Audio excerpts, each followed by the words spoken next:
Daniel Adame Osorio y su filigrana política. Daniel, buenos días. Gracias, te doy un saludo muy afectuoso a ti, a toda nuestra audiencia. Buen viernes.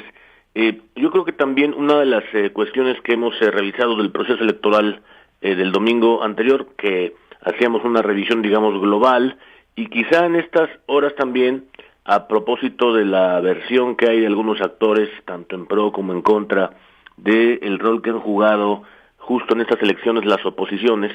me parece que allí nos detenemos un momento hoy justamente para dimensionar el papel, los alcances, el rol sobre todo de las oposiciones que han jugado el domingo anterior. Primero recordar que la parte fundamental es que en México, digamos, de los últimos años, el proceso electoral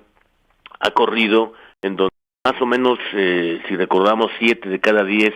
elecciones en nuestro país las han ganado las oposiciones. Me refiero a aquellas elecciones que son de carácter local, de gobernadores, de presidentes municipales, de congresos locales. Eso hace muy interesante ese análisis, porque siempre debemos recordar que el público elector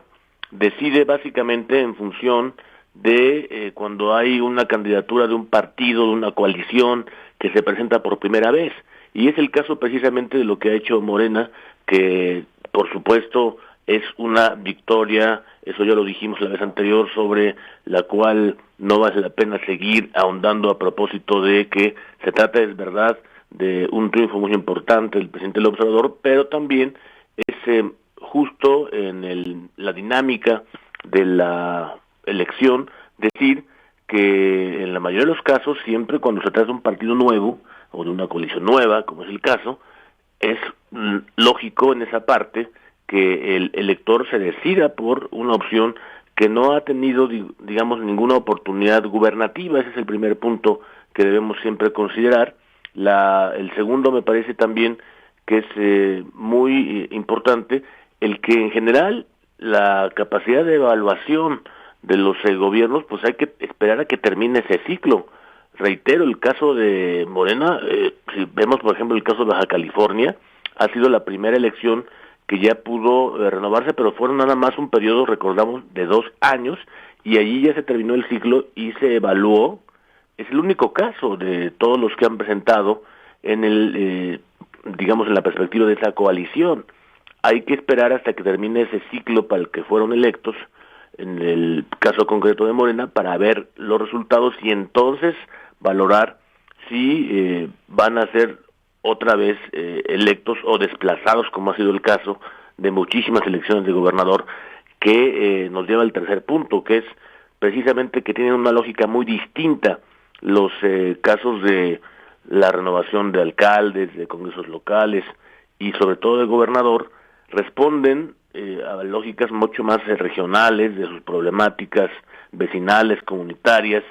y por eso las campañas tienen un colorido muy distinto de una elección que en otra. Lo vimos el pasado domingo, que las problemáticas del sureste poco nos dicen de lo que ocurre en el centro, incluso en el norte de la República Mexicana, del gran mosaico, los muchos Méxicos que tiene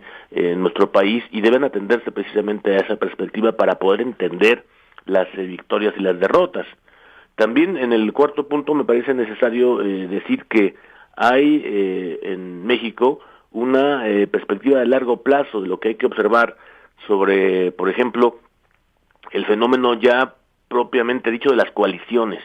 que desde luego han llegado para quedarse, lo sabemos en México, por lo menos en nuestra experiencia del año 2000 para acá, y que en el caso del año 2022 nos dicen, por ejemplo, que de las 4 entidades donde se presentaron formalmente como coalición, allí sí tienen oportunidad de decir que habrá, digamos, una competencia muy nutritiva. Allí donde se presentaron, es verdad que hubo, digamos, un empate, si lo vemos de ese modo, donde las 2 coaliciones compitieron de una manera abierta y ganaron 2 y perdieron 2.